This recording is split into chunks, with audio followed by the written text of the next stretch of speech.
Assalamualaikum warahmatullahi wabarakatuh. Perkenalkan, saya Divani Masruroh dari kelompok 2 mata kuliah Kesehatan Mental. Di sini saya akan sedikit menjelaskan tentang perkembangan kesehatan mental pada prasejarah hingga pada era modern. Perkembangan kesehatan mental pada prasejarah. Yang pertama yaitu zaman prasejarah. Prasejarah adalah masa di mana keberadaan manusia purba yang masih berkembang.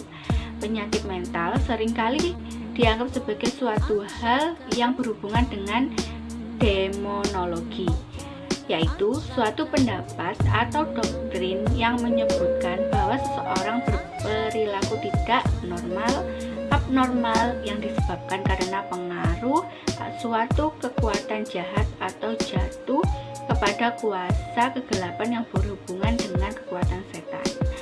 Cara mengatasi gangguan mental ini yaitu sesuai dengan anggapan dan kesimpulan mereka, yakni menggunakan mantra atau ramuan tertentu untuk menyembuhkan seseorang yang sedang terkena gangguan mental. Pada masa ini, banyak terdapat keberadaan dukun sebagai juru penyembuhan bagi orang-orang yang mengalami gangguan mental. Yang kedua yaitu zaman Roma kuno dan Yunani kuno. Nah, banyak cendekiawan pada zaman ini atau para ahli yang bermunculan di masa ini, yaitu antara lain dua orang ilmuwan yang terkemuka di Yunani, Dr. Aesculapius dan Hippocrates, yang salah satunya telah turut berperan dalam mulai adanya pendekatan yang dilakukan secara rasional dan lebih manusiawi terhadap kondisi seseorang yang mengalami penyakit mental. Yang ketiga ada zaman kegelapan.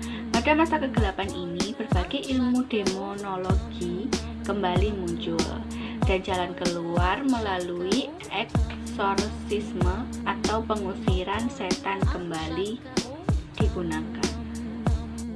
Dan yang keempat ada zaman pertengahan. Nah, zaman ini berada pada kurun waktu antara 400 hingga 1500 sebelum Masehi, di mana pengaruh dari kalangan gereja dan Kristen mulai meluas.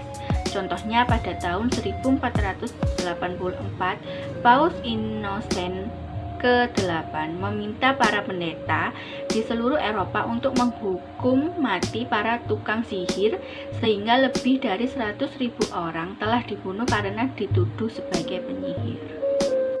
Yang kelima ada zaman Renaissance, yaitu masih ada lingkungan yang mendasari penyakit mental dengan pengobatan tahayul dan pelakuan yang tidak manusiawi pada zaman ini.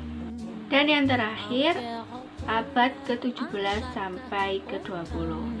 Ciri yang mendasari pertengahan abad 18 adalah banyaknya pembaruan sosial, politik, dan ilmu pengetahuan.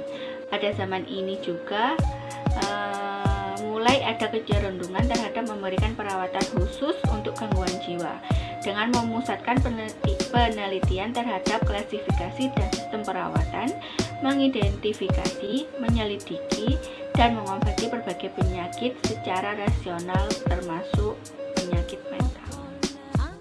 Selanjutnya ada perkembangan kesehatan mental pada pra-ilmiah. Yang pertama ada animisme.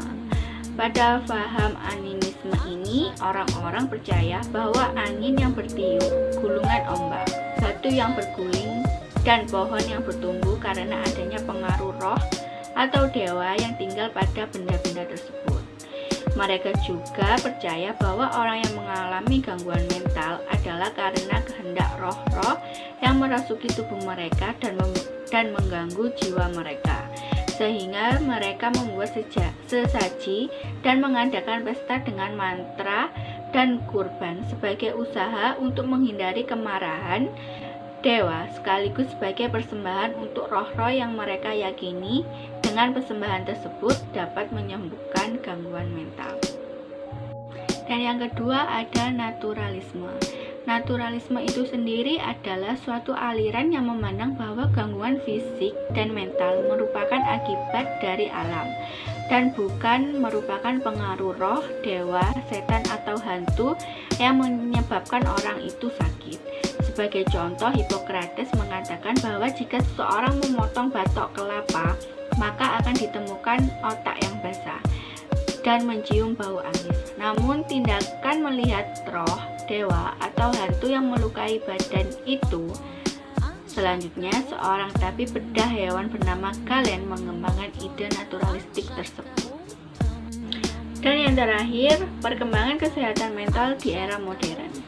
Zaman modern yaitu pergeseran paham animisme, irasional, dan tradisional ke arah sikap pengobatan yang ilmiah atau rasional. Pengobatan ilmiah terhadap gangguan mental terjadi saat berkembangnya psikologi abnormal dan psikiatri di Amerika. Benjamin Rush pada tahun 1745 hingga 1813 menjadi staf medis di rumah sakit Pennsylvania dengan 24 pasien yang dianggap lunatic, yakni orang yang mengalami gangguan atau orang gila atau sakit ingatan.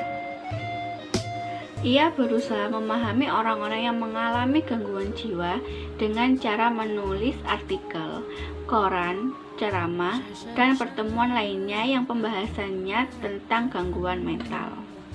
13 tahun kemudian, Rush membangun rumah sakit yakni pada tahun 1796 yang dikhususkan bagi penderita gangguan mental. Ruangan untuk pasien gangguan mental dipisah antara pasien laki-laki dengan wanita. Perkembangan kesehatan mental selanjutnya dipengaruhi oleh gagasan, pemikiran, dan inspirasi dari tokoh perintisnya, yaitu Dorothea Linde Dix dan Clifford Whittingham Beers, di mana Beers merupakan mantan pasien di beberapa rumah sakit jiwa yang berbeda. Selanjutnya, kedua tokoh ini lebih menekankan pada pencegahan gangguan mental dan pertolongan yang diperuntukkan bagi orang-orang yang lemah dan miskin. Dan organisasi yang saat ini terus menggalakkan kesehatan mental diantaranya adalah The World Federation for Mental Health dan The World Health Organization, atau bisa disebut dengan WHO. Nah, itu saja penjelasan dari saya, kurang lebihnya mohon maaf.